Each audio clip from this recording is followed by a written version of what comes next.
Hello, आज हम लोग सीडीपी का 10 क्वेश्चन करेंगे।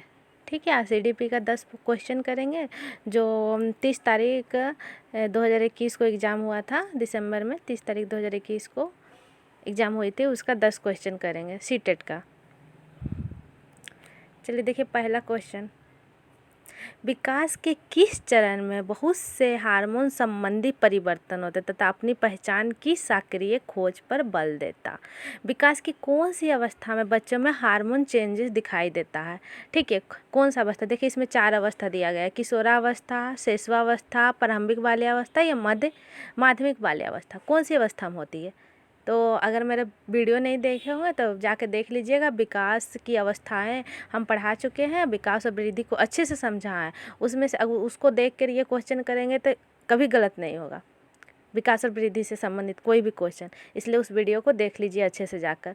विकास की कौन सी अवस्था है? जो हार्मोन चेंज सबसे जटिल अवस्था, जहाँ हार्मोन चेंज सबसे ज़्यादा होता है, वो है किशोरावस्था। हमारा आंसर होगा 1 नंबर। ठीक है, अब चलिए दूसरा नंबर क्वेश्चन देखिए। भाषा विकास केवल शैशवावस्था के दौरान होती और इसलिए केवल शैशवावस्था तक ही उपयुक्त उद्दीपन प्रदान करना चाहिए। पहले हम लोग कथन ए देखें। कथन ए क्या बोल रहा है? भाषा विकास केवल शैशवावस्था के दौरान होती है। क्या भाषा विकास केवल शैशवावस्था के दौरान होती है? केवल बोल रहा है, उसके बाद नहीं होती है? होती है, बिल्कुल होती है। तो ये कथन ए क्या होगा? हमारा गलत होगा। ठीक है, कथन ए हमारा गलत होगा। शुरुआती वर्षों के दौरान अनुभव किए गए नकारात्मक वातावरण का दीर्घकालिक प्रभाव नहीं होता है। ये क्या है? विकल्प 2 क्या है? ये बोल रहा है शुरुआती वर्षों में जब बच्चे जो अनुभव करता है नकारात्मक, उसका दीर्घकालिक प्रभाव नहीं होता है। अब हम लोग ऑप्शन देखते हैं। ए और आर दोनों सही है। सही देखा, ए तो सही नहीं है। एक तो पहले हम लोग देख चुके हैं कि ए सही नहीं है। तो ठीक है, कथन ए तो हमारा ऑप्शन ए नहीं है। ऑप्शन 2 क्या है? ए और 2 दोनों सही है। नहीं है, हम लोग देख चुके नहीं है। ए सही है लेकिन आर गलत है। लेकिन ए तो सही है ही नहीं। केवल शैशवावस्था के दौरान ही क्या होता है, बच्चे में भाषा विकास होता है, ऐसा नहीं है। शैशवावस्था के बाद भी होती है। ठीक है, तो हमारा ऑप्शन कौन सा? ऑप्शन नंबर 4, ए और आर दोनों गलत है। ठीक है, ए और आर दोनों गलत है, क्योंकि भाषा केवल शैशवावस्था के दौरान होती है ऐसा बोल रहा है, लेकिन ऐसा नहीं है। केवल शैशवावस्था के दौरान ही भाषा का विकास नहीं होता। और यह बोल रहा है शुरुआती वर्षों के दौरान अनुभव किए गए नकारात्मक वातावरण का दीर्घकालिक प्रभाव नहीं होता। तो ऐसा नहीं है, बच्चे जो अनुभव करते हैं उसका दीर्घकालिक प्रभाव होता है नकारात्मक चीज़ों का। तो हमारा ऑप्शन कौन सा है? ए और आर दोनों गलत है, ऑप्शन नंबर 4। चलिए, अब क्वेश्चन नंबर 3 देखिए। क्वेश्चन नंबर 3 क्या है? बोल रहा है विकास के विषय में कौन सा वक्तव्य सही है? विकास को हम पढ़ाए हैं, विकास को आप लोग अच्छे से पढ़ लीजिए। विकास से देखिए कितना क्वेश्चन आ रहा है। अभी विकास को हम 2 वीडियो में पार्ट 1 पार्ट 2 में हम कंप्लीट किए हैं। विकास को जाकर अच्छे से देख लीजिए। विकास के अभी तक हम लोग 2 क्वेश्चन देख चुके हैं। विकास के विषय में कौन सा वक्तव्य सही है? कथन सही। वक्तव्य में क्या होता है? कथन सही है। विकास की गति में व्यक्तिगत विभिन्नताएं होती है, बिल्कुल होती है। विकास जब होता है ना व्यक्तिगत, सभी बच्चों में एक जैसा विकास नहीं होता है। किसी में धीमी गति से होता है, किसी में तेज से होता है, किसी में पहले हो जाता है, किसी में बाद होती है। क्रम में होता है लेकिन एक गति में नहीं होती है। ठीक है, तो हमारा तो ये ऑप्शन सही है। विकास की गति में व्यक्तिगत विभिन्नताएं होती है, बिल्कुल होती है। ठीक है, संज्ञानात्मक विकास पुनः व आनुवांशिकता द्वारा निर्धारित होती है। क्या मानसिक विकास, संज्ञानात्मक माने क्या होता है? मानसिक विकास क्या आनुवांशिकता पर निर्धारित होती है? बताइए तो। संज्ञानात्मक विकास क्या अनुवांशिकता पर निर्धारित होती है? अनुवांशिकता माने कि जो हमारे माँ बापा इंटेलिजेंट है, तो क्या बच्चे में से माँ बाबा के गुण आ जाते हैं इंटेलिजेंट का? इसलिए बिना पढ़ाई किए हुए सिर्फ अनुवांशिकता निर्धारित नहीं कर सकता। अनुवांशिकता के साथ वातावरण और परिवेश भी होता है, सिर्फ अनुवांशिकता नहीं होती है। तो यहाँ पर क्या दिया है? संज्ञानात्मक विकास पूर्णतः अनुवांशिकता द्वारा निर्धारित होती है। तो ये कथन क्या है? ये कथन गलत है। ठीक है, ए सही है, कथन 2 गलत है। अब 3 कथन देखिए। विकास पूर्व निर्धारित क्रम में होता है। हाँ, विकास क्रम में होती है। हम बताए ना, विकास क्रम में होती है। जैसे कि शैशवाकाल, पूर्व बाल्याकाल, उत्तर बाल्याकाल, किशोरा काल, ये क्या है? क्रम है। बच्चे इन कर्मों से होकर गुजरता है। ठीक है, गति समय एक समान नहीं होती, किसी में जल्दी किसी में देर से होती है, लेकिन क्रम में होता है। अगर बच्चा शैशव काल के बाद बाल्यक काल में जाएगा, पूर्व बाल्य, उसके बाद ही उत्तर काल बाल्यक काल में जाएगा, उत्तर बाल्यक काल के बाद ही किशोरावस्था में जाएगा। ऐसा नहीं होता है कि बच्चे शैशव काल में आज है और डायरेक्ट किशोरावस्था में पहुँच गए, ऐसा नहीं होता, वो क्रम में चलती है। ठीक है, तो 3 नंबर हमारा सही है। और 4 नंबर देखिए, विकास के सभी पक्ष क्षेत्र परस्पर संबंधित है, बिल्कुल सही है। विकास के सभी पक्ष क्षेत्र परस्पर संबंधित है, ठीक है, प्रभावित करता है विकास को। तो हमारा ऑप्शन कौन सा होगा? 1, 3 और 4। देखिए इसमें कौन है? 1, 3 और 4। ऑप्शन नंबर 3 हमारा सही आंसर होगा। ठीक है,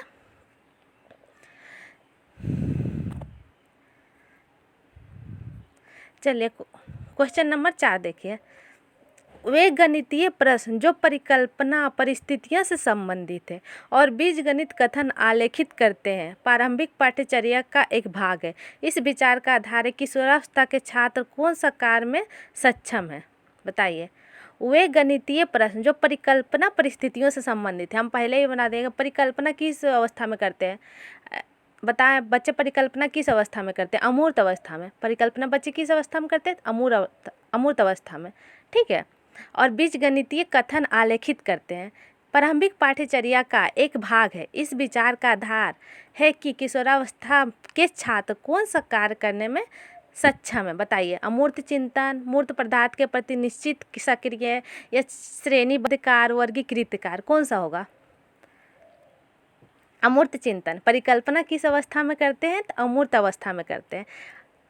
जो हमारे से ट्यूशन कोचिंग करते हैं वो लोग बच्चे बहुत अच्छे से जान रहे होंगे इसको, क्या अमूर्त चिंतन होगा इसका आंसर। परिकल्पना बच्चे उसी अवस्था में करते हैं। पियाजे के अनुसार इनमें से कौन से 4 तत्व विकास को प्रभावित करते हैं? पियाजे के अनुसार, पियाजे, ठीक है, पियाजे के अनुसार इनमें से कौन से तत्व विकास को प्रभावित करते हैं? परिपक्वता, क्रियाशीलता, सामाजिक अनुभव और संतुलन। पियाजे के अनुसार पूछ रहा है तो उसके अनुसार जवाब देना। भाषा, संस्कृति, समाज प्रभाव, समयायुग, सकारात्मक नकारात्मक पूर्णबलन, प्रस्तुति एवं दंड हटाया जाना, अनुवेशन, ध्यान, अवरोधन, स्मृति। तो पियाजे ने क्या दिया? पियाजे ने बच्चे के विकास में क्या बोला है? स्टेज को महत्वपूर्ण माना, अवस्था को महत्वपूर्ण माना। ठीक है, पियाजे ने क्या माना? अवस्था को। अब उससे संबंधित देखेंगे ऑप्शन क्या है इसमें। पियाजे के अनुसार कौन से 4 तत्व विकास को प्रभावित करते हैं? तो होगा परिपक्वता। परिपक्वता क्या आती है? स्टेज में आती है, अवस्था में आती है, क्रियाशीलता, सामाजिक अनुभव और संतुलनता। ठीक है, ऑप्शन नंबर 1 होगा इसका आंसर। चलो लेव वाइगोस्की आ गया। लेव वाइगोस्की और जीन पियाजे के सिद्धांतों में मुख्य भेद क्या है? बताओ। लेव वाइगोस्की पढ़े होंगे, जीन पियाजे, दोनों का सिद्धांत अलग है। लेव वाइगोस्की ने दिया है सामाजिक संस्कृति सिद्धांत और पियाजे ने दिया है संज्ञानात्मक विकास का सिद्धांत। अब दोनों सिद्धांत में भेद क्या है पूछ रहा है, अंतर क्या है? ठीक है, बच्चों की अर्थ रचना की प्रक्रिया में भूमिका वस्तुनिष्ठ रचनात्मक, बच्चे को सक्रिय निष्क्रिय कार्यकर्ता के रूप में, भाषा और सोच के बीच संबंध, सीखने की प्रक्रिया समझ सरल जटिल। क्या ऑप्शन होगा?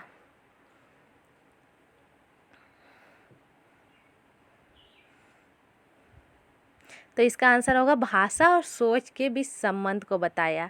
पियाजे ने बोला पहले भाषा आती है फिर विचार आता है। ठीक है, ये कथन दिया है। पियाजे ने कौन सा कथन दिया है? पहले भाषा आती है फिर विचार आता है। और पियाजे ने, और वाइगोस्की ने क्या बोला? नहीं नहीं, पहले विचार आता है उसके बाद भाषा आती है। ही भेद है दोनों में, ऑप्शन नंबर 3। चलिए 7 नंबर देखते हैं। शिक्षा का मुख्य उद्देश्य विद्यार्थियों की स्मृति में तथ्यों को ठूसना है। अच्छा, लेव वाइगोस्की का विश्वास था कि, अच्छा ये सॉरी क्वेश्चन ऊपर है। लेव वाइगोस्की का विश्वास था कि शिक्षा का मुख्य उद्देश्य विद्यार्थियों की स्मृति में तथ्यों को ठूसना है, विद्यार्थी को तथ्य याद कराना है। ये ऑप्शन होगा? नहीं होगा, बिल्कुल नहीं होगा, क्योंकि तथ्य कभी हमें याद कराना ही नहीं है बच्चों को, तो ये तो होगा नहीं। बच्चे मुख्यतः अकेले काम करके और संज्ञानात्मक अवधारणाओं की खोज करके सीखते हैं। चलो पहले हम लोग 4 ऑप्शन पढ़ लेते हैं, इसको 2 नंबर साइड रखते हैं। अधिगम संरचनात्मक और साथ ही साथ सहयोगात्मक प्रक्रिया है, 3 नंबर भी साइड रखते हैं। 4 नंबर पढ़ते हैं। अधिगम मुख्यतः तब होता है जब बच्चे किसी प्रतिक्रिया से कोई उद्दीपक जोड़ते हैं। अब सोचिए इसका आंसर क्या होगा। लेव वाइगोस्की आप लोग पढ़े होंगे, तो लेव वाइगोस्की ने क्या बताया? अधिगम संरचनात्मक और साथ ही साथ सहयोगात्मक प्रक्रिया है। अधिगम क्या है? संरचनात्मक और साथ ही साथ सहयोगात्मक प्रक्रिया, जैसे स्केप फोल्डिंग, स्केप फोल्डिंग पार क्या बोला है? बच्चा जब कोई कार्य कर रहा है ना, तो उसको हम क्या करेंगे? थोड़ी सी सहायता प्रदान कर देंगे, तब बच्चा ज़्यादा सीखेगा। तो हमारा आंसर होगा 3 नंबर। ठीक है, अब कोई 8 नंबर क्वेश्चन करते हैं। लॉरेंस कोलबर्ग के विषय में कौन सा विकल्प सही है? लॉरेंस कोलबर्ग नैतिकता का सिद्धांत दिया है। ठीक है, लॉरेंस कोलबर्ग ने, आप लोग को पता होगा, नैतिकता का सिद्धांत दिया है। लॉरेंस कौन सा विकल्प? वे पियाजे के सिद्धांत का उद्धृत नहीं करते, ये सही है गलत है? वे नैतिक विकास के 6 स्तरों को 2 चरणों में समेट देते हैं। उन्होंने बच्चे को हिंज की दुविधा की काल्पनिक स्थिति देकर शोध किया है। उनका मानना है कि संज्ञानात्मक विकास क्रम में लड़के और लड़कियों में नैतिकता का विकास भिन्न भिन्न होता है। ये कौन सा सही है बताना है इन 4 ऑप्शन में, 8 का। तो कोलबर्ग पढ़े तो उन्होंने हिंज का दिया है ना उदाहरण, कि वो दवाई की चोरी कर लेता है जान बचाने के लिए। तो काल्पनिक, तो बच्चा क्या सोचता है कि उसने दवाई की चोरी की है जान बचाने के लिए, तो चोरी करना गलत नहीं है, बताता है। तो ये कौन सा ऑप्शन सही होगा? ऑप्शन नंबर 3 होगा सही। उन्होंने बच्चों को हिंज की दुविधा की काल्पनिक स्थिति देकर शोध किया। ऑप्शन नंबर 1 क्यों नहीं होगा? वो पियाजे के सिद्धांत का उद्धृत नहीं करता है। पियाजे ने भी अवस्था में बताई है, कोलबर्ग ने भी अवस्था में बताई है। और नैतिक विकास के 6 स्तरों को 2 चरणों में समेटा, ऐसा नहीं है 3 चरणों में समेटा, 3 स्तर को 6 उप स्तर में बताया है। ठीक है, तो ऑप्शन नंबर 2 भी नहीं होगा। और ये क्या बोलता है? उनका मानना है, ऑप्शन नंबर 4 क्या है? उनका मानना है कि संज्ञानात्मक विकास क्रम में लड़के और लड़कियों में नैतिकता का विकास भिन्न भिन्न होता। ऐसा भी नहीं है, उन्होंने नहीं बताया कि लड़के और लड़कियों में भिन्न होता, उन्होंने नहीं बताया। ठीक है, तो हमारा ऑप्शन नंबर होगा 3। एक प्रगतिशील कक्षा में अध्यापक को क्या करना चाहिए बताओ?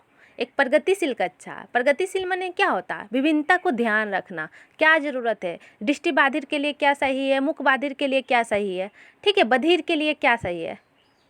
तो क्या है वो प्रगतिशील कक्षा होती है? जब हम बच्चों के सारे ज़रूरतों को ध्यान में रख के उसको पढ़ाएं। तो इसके हिसाब से कौन सा सही होगा? उपदेशक होना चाहिए, वो सदा कक्षा को नियंत्रण में रखना चाहिए। नियंत्रण में तो कक्षा को कभी रखना ही नहीं है। ठीक है, तो एक तो गलत होगा। छात्र के पूर्व ज्ञान और अनुभव को महत्व देना चाहिए, बिल्कुल देना चाहिए। छात्र के पूर्व ज्ञान और अनुभव को तो महत्व देना ही चाहिए, तो 2 होगा हमारा। केवल बाह्य उत्प्रेरणा पर बल देना, केवल नो, केवल तो कभी लेना ही नहीं है हमको। तो ठीक है, तो ये 3 नंबर पे गलत होगा। छात्रों को आलोचनात्मक तरीके से सोचने पर प्रोत्साहित करना चाहिए, बिल्कुल करना चाहिए। तो हमारा आंसर 2 और 4 होगा। तो 2 और 4 देखिए किस में है? Option number 2। ठीक है, नो का 2 ऑप्शन नंबर होगा।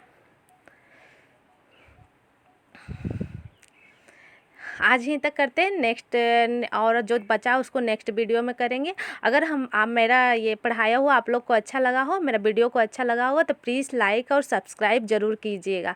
अगर मुझे सपोर्ट करेंगे आप लोग, तो इससे भी बेहतरीन क्लास मैं लाऊँगी, और इसी को पढ़ के आप लोग सीटेट या अदर टीचिंग एग्ज़ाम आराम से क्वालीफाई कर सकते हैं।